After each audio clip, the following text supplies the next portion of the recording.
Hi hello ನಮಸ್ಕಾರ friends, welcome to ಇನ್ಫೋಮಂತ್ರ. ಇವತ್ತೊಂದು ಹೊಸ ವಿಡಿಯೋ ಜೊತೆಗೆ ನಿಮ್ಮ ಮುಂದೆ ಬಂದಿದ್ದೀನಿ. ಈಗಿನ ಕಾಲದಲ್ಲಿ ಮೊಬೈಲ್ ಬಳಕೆ ತುಂಬ ಯಥೇಚ್ಛವಾಗಿ ನಡೀತಿದೆ. ಅದರಲ್ಲೂ ಸ್ಮಾರ್ಟ್ಫೋನ್ಗಳಂತೂ ಪ್ರತಿಯೊಬ್ಬರ ಕೈಯಲ್ಲಿ ಕಾಮನ್ ಆಗಿ ಕಾಣ್ಬೋದು. ನಮ್ಮ ಪರ್ಸ್ನಲ್ ಡೀಟೇಲ್ಸಿಂದ ಇಟ್ಕೊಂಡು ನಮ್ಮ ಬ್ಯಾಂಕನ್ನೇ ನಾವು ನಮ್ಮ ಮೊಬೈಲಲ್ಲಿ ಇಟ್ಟಿದ್ದೀವಿ ಅಲ್ವಾ. ಮೊಬೈಲ್ ಬಗ್ಗೆ ಯಾಕೆ ಇಷ್ಟೊಂದು ಹೇಳ್ತಾ ಇದ್ದೀನಿ ಅಂದರೆ, ಬನ್ನಿ, ಒಂದು ಸಲ ನಿಮ್ಮ ಸ್ಮಾರ್ಟ್ಫೋನ್ ಕಳ್ಕೊಂಡಿದ್ದೀರಿ ಅಥವಾ ಕಳ್ತನ ಆಗಿದೆ ಅಂದರೆ ಏನು ಮಾಡಬೇಕು ಅಂತ ಗೊತ್ತಾಗಲ್ಲ. ಪ್ಯಾನಿಕ್ ಆಗಬೇಡಿ. ಇದಕ್ಕಂತಾನೆ ಟೆಲಿಕಾಂ ಮಿನಿಸ್ಟರ್ ಶ್ರೀ ಅಶ್ವಿನಿ ವೈಷ್ಣವ್ ಅವರು ಒಂದು ಪೋರ್ಟಲ್ನ ಇದೇ ಮೇ 16ಕ್ಕೆ ಲಾಂಚ್ ಮಾಡಿದ್ದಾರೆ. ಪೋರ್ಟಲ್ ಹೆಸರು ಬಂದುಬಿಟ್ಟು ಸಂಚಾರ್ ಸಾಥಿ ಅಂತ. ಅದರ ಲಿಂಕ್ನ ನಾವು ಡಿಸ್ಕ್ರಿಪ್ಷನ್ನಲ್ಲಿ ಕೊಟ್ಟಿರ್ತೀನಿ. ಸಂಚಾರ್ ಸಾಥಿ ನಮಗೆ ಯಾವ ಥರ ಹೆಲ್ಪ್ ಆಗುತ್ತೆ ಅಂತ ಬನ್ನಿ ನೋಡೋಣ. ಈ ವಿಡಿಯೋ ತುಂಬ ಹೆಲ್ಪ್ಫುಲ್ ಆಗಿರುತ್ತೆ. ಸೊ ಕೊನೆವರೆಗೂ ವಿಡಿಯೋನ ನೋಡಿ. ಮೊದಲನೇದಾಗಿ, ಮೊಬೈಲ್ ಕಳ್ಕೊಂಡಾಗ ಅಥವಾ ಕಳ್ತನ ಆದಾಗ ಯಾವ ರೀತಿ ಮೊಬೈಲ್ನ ಬ್ಲಾಕ್ ಮಾಡ್ಕೋಬೋದು ಆ್ಯಂಡ್ ಮೊಬೈಲ್ ರಿಟರ್ನ್ ನಮಗೆ ಸಿಕ್ಕಾಗ ಯಾವ ರೀತಿ ಅದನ್ನು ಅನ್ಬ್ಲಾಕ್ ಮಾಡ್ಕೋಬೋದು. ಸಂಚಾರ್ ಸಾಥಿ ಪೋರ್ಟಲ್ಗೆ ಬಂದು ಸ್ಕ್ರಾಲ್ ಮಾಡಿದರೆ ನಿಮಗೊಂದು ಇಲ್ಲಿ ಆಪ್ಷನ್ ಸಿಗುತ್ತೆ, block your lost or stolen mobile ಅಂತ. ಅದನ್ನು ಕ್ಲಿಕ್ ಮಾಡ್ಕೊಳ್ಳಿ. ಕ್ಲಿಕ್ ಮಾಡಿದ ತಕ್ಷಣ ಇಲ್ಲಿ ನಿಮಗೆ ರೆಡ್ ಬಟನಲ್ಲಿ ಒಂದು ಆಪ್ಷನ್ ಸಿಗುತ್ತೆ, ಅದನ್ನು ಕ್ಲಿಕ್ ಮಾಡ್ಕೊಳ್ಳಿ. ಒಂದು ಫಾರ್ಮ್ ಓಪನ್ ಆಗುತ್ತೆ. ಈ ಫಾರ್ಮ್ನ ಕೆಲವೊಂದು ನಿಮ್ಮ ಇನ್ಫಾರ್ಮೇಷನ್ನ ಇಲ್ಲಿ ಫಿಲ್ ಮಾಡಬೇಕಾಗಿರುತ್ತೆ. ಮೊದಲನೇದಾಗಿ ಡಿವೈಸ್ ಇನ್ಫಾರ್ಮೇಷನ್ ಅಂದರೆ ಮೊಬೈಲ್ ಬಗ್ಗೆ, ಮೊಬೈಲ್ ನಂಬರ್ ಆಗಿರ್ಬೋದು, IMEI ನಂಬರ್ ಆಗಿರ್ಬೋದು, ಮೊಬೈಲ್ ಯಾವ ಬ್ರ್ಯಾಂಡ್ದು, ಯಾವ ಮಾಡೆಲ್, ಮತ್ತು ಮೊಬೈಲ್ ಪರ್ಚೇಸ್ ಮಾಡುವಾಗ ನಿಮ್ಗೆ ಸಿಕ್ಕಿರೋ ಇನ್ವಾಯ್ಸ್ನ ಇಲ್ಲಿ ಅಪ್ಲೋಡ್ ಮಾಡಬೇಕಾಗುತ್ತೆ. ಎರಡನೇದಾಗಿ ಲಾಸ್ಟ್ ಇನ್ಫಾರ್ಮೇಷನ್ ಅಂದರೆ ಮೊಬೈಲ್ ಎಲ್ಲಿ ಕಳ್ಕೊಂಡಿದ್ದೀರಾ, ಯಾವ ಡೇಟಿಗೆ ಕಳ್ಕೊಂಡಿದ್ದೀರಾ, ಅದು ಡಿಸ್ಟಿಕ್, ಸ್ಟೇಟ್. ಮೊಬೈಲ್ ಕಳೆದ ತಕ್ಷಣ ಪೊಲೀಸ್ ಸ್ಟೇಷನ್ಗೆ ಹೋಗಿ ಒಂದು ಕಂಪ್ಲೇಂಟ್ನ ರಿಜಿಸ್ಟರ್ ಮಾಡಬೇಕಾಗಿರುತ್ತೆ. ಆ ರಿಜಿಸ್ಟರ್ ಮಾಡಿರೋ ಕಂಪ್ಲೇಂಟ್ ಕಾಪಿನಲ್ಲಿ ನಿಮಗೆ ಕಂಪ್ಲೇಂಟ್ ನಂಬರ್ ಸಿಗುತ್ತೆ. ಆ ಕಂಪ್ಲೇಂಟ್ ನಂಬರ್ನ ಇಲ್ಲಿ ಎಂಟರ್ ಮಾಡಬೇಕು. ಆಮೇಲೆ ಆ ಕಂಪ್ಲೇಂಟ್ ಕಾಪಿನ ಇಲ್ಲಿ ಅಪ್ಲೋಡ್ ಮಾಡಬೇಕಾಗುತ್ತೆ.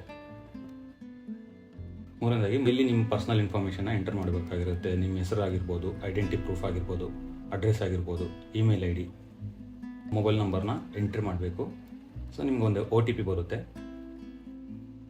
ಆಮೇಲೆ ಇದನ್ನ ಕ್ಲಿಕ್ ಮಾಡಿಕೊಂಡು ಸಬ್ಮಿಟ್ ಮಾಡಿದರೆ ಸಂಚಾರ್ ಸಾಥಿನಲ್ಲಿ ನಿಮ್ಮದೊಂದು ಕಂಪ್ಲೇಂಟ್ ರೈಸ್ ಆಗುತ್ತೆ.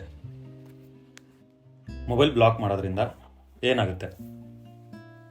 ಸೊ ಒಂದ್ಸತಿ ಮೊಬೈಲ್ ಬ್ಲಾಕ್ ಆದ ತಕ್ಷಣ ಅದರಲ್ಲಿ ಯಾವುದೇ ನೆಟ್ವರ್ಕ್ನ ಸಿಮ್ ಹಾಕಿದ್ರೂ ಮೊಬೈಲ್ ಯೂಸ್ ಆಗಲ್ಲ ಆ್ಯಂಡ್ ಟ್ರ್ಯಾಕ್ ಮಾಡೋದ್ರಲ್ಲಿ ಅದು ಹೆಲ್ಪ್ ಆಗುತ್ತೆ. ಎರಡನೇದಾಗಿ, ನಿಮ್ಮ ಹೆಸರಿನಲ್ಲಿ ಎಷ್ಟು ಸಿಮ್ ಕಾರ್ಡ್ಗಳು ರಿಜಿಸ್ಟರ್ ಆಗಿದ್ದಾವೆ ಅದನ್ನು ತಿಳ್ಕೊಳ್ಳಬಹುದು ಆ್ಯಂಡ್ ನೀವು ಯೂಸ್ ಮಾಡದೇ ಇರೋ ಸಿಮ್ ಕಾರ್ಡ್ನ ಈ ಪೋರ್ಟಲ್ ಥ್ರೂ ಅನ್ರಿಜಿಸ್ಟರ್ ಕೂಡ ಮಾಡ್ಕೋಬೋದು. ಸ್ಕ್ರಾಲ್ ಮಾಡಿ, ಇಲ್ಲೊಂದು ನಿಮ್ಗೆ ಆಪ್ಷನ್ ಸಿಗುತ್ತೆ, ಟ್ಯಾಪ್ ಕಾಪ್ ಅಂತ, ನೋ ಯುವರ್ ಮೊಬೈಲ್ ಕನೆಕ್ಷನ್ಸ್. ಅದನ್ನು ಕ್ಲಿಕ್ ಮಾಡ್ಕೊಳ್ಳಿ. ಇಲ್ಲಿ ನಮಗೆ ಒಂದು ಫಾರ್ಮ್ ಸಿಗುತ್ತೆ. ನಿಮ್ಮ ಮೊಬೈಲ್ ನಂಬರ್ನ ಎಂಟರ್ ಮಾಡಿ ಮತ್ತು ಮೇಲ್ ಕಾಣಿಸ್ತಿರೋ ಕ್ಯಾಪ್ಚಾನ ಎಂಟರ್ ಮಾಡ್ಕೊಳ್ಳಿ. ಸೊ ಇವಾಗ ನಿಮ್ಮ ನಂಬರಿಗೆ ಒಂದು OTP ಬರುತ್ತೆ, ಅದನ್ನು ಇಲ್ಲಿ ಎಂಟರ್ ಮಾಡಿ ಲಾಗಿನ್ ಬಟನ್ ಮೇಲೆ ಕ್ಲಿಕ್ ಮಾಡ್ಕೊಳ್ಳಿ. ನನ್ನ ಹೆಸರು ಮೇಲೆ ಜಸ್ಟ್ ಒಂದೇ ನಂಬರ್ ರಿಜಿಸ್ಟರ್ ಆಗಿದೆ. ಸೊ ನಿಮ್ಮ ಹೆಸರು ಮೇಲೆ ತುಂಬ ನಂಬರ್ಗಳು ರಿಜಿಸ್ಟರ್ ಆಗಿದ್ದರೆ ಅದರಲ್ಲಿ ನಿಮಗೆ ಯಾವುದಾದ್ರೂ ನಂಬರ್ನ ಡ್ರಾಪ್ಔಟ್ ಮಾಡಬೇಕು ಅಂದರೆ ಡ್ರಾಪ್ಔಟ್ ಮಾಡ್ಕೋಬೋದು. ಮೂರನೇದಾಗಿ, ನಿಮ್ಮ ಮೊಬೈಲ್ ಫೋನ್ ಅಸಲಿ ಇದೆಯೋ ಇಲ್ಲ ನಕಲಿ ಇದೆಯೋ ಅಂತ ಈ ಪೋರ್ಟಲ್ ಥ್ರೂ ನೀವು ತಿಳ್ಕೊಬೋದು. ವೆಬ್ ಪೋರ್ಟಲ್ ಮೇಲೆ ಕ್ಲಿಕ್ ಮಾಡಿದ ತಕ್ಷಣ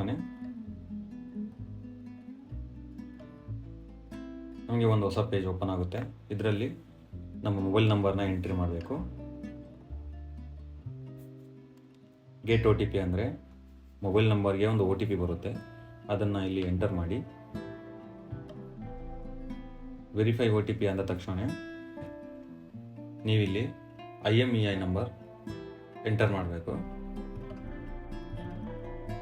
ಚೆಕ್ ಮೇಲೆ ಕ್ಲಿಕ್ ಮಾಡಿದ ತಕ್ಷಣ ಮೊಬೈಲ್ ಬಗ್ಗೆ ನಮಗೆ ಮಾಹಿತಿ ಸಿಗುತ್ತೆ. ಅದರಲ್ಲಿ mobile brand, status, model name, manufacturer ಅದೆಲ್ಲ ತೋರಿಸುತ್ತೆ. ಇಲ್ಲಿ ಸ್ಟೇಟಸಲ್ಲಿ ಬಂದು ನೀವು ನೋಡ್ಬೋದು IMEI ಈಸ್ ವ್ಯಾಲಿಡ್ ಅಂತ ತೋರಿಸಿದೆ, ಅಂದರೆ ನಮ್ಮ ಫೋನ್ ವ್ಯಾಲಿಡ್ ಆಗಿದೆ. ಈ ವಿಡಿಯೋ ನಿಮಗೆ ಇನ್ಫಾರ್ಮೇಟಿವ್ ಆಗಿದೆ ಅಂತ ಅಂದ್ಕೊಳ್ತೀನಿ. ಮತ್ತೆ ಸಿಗೋಣ ಮುಂದಿನ ವಿಡಿಯೋದಲ್ಲಿ.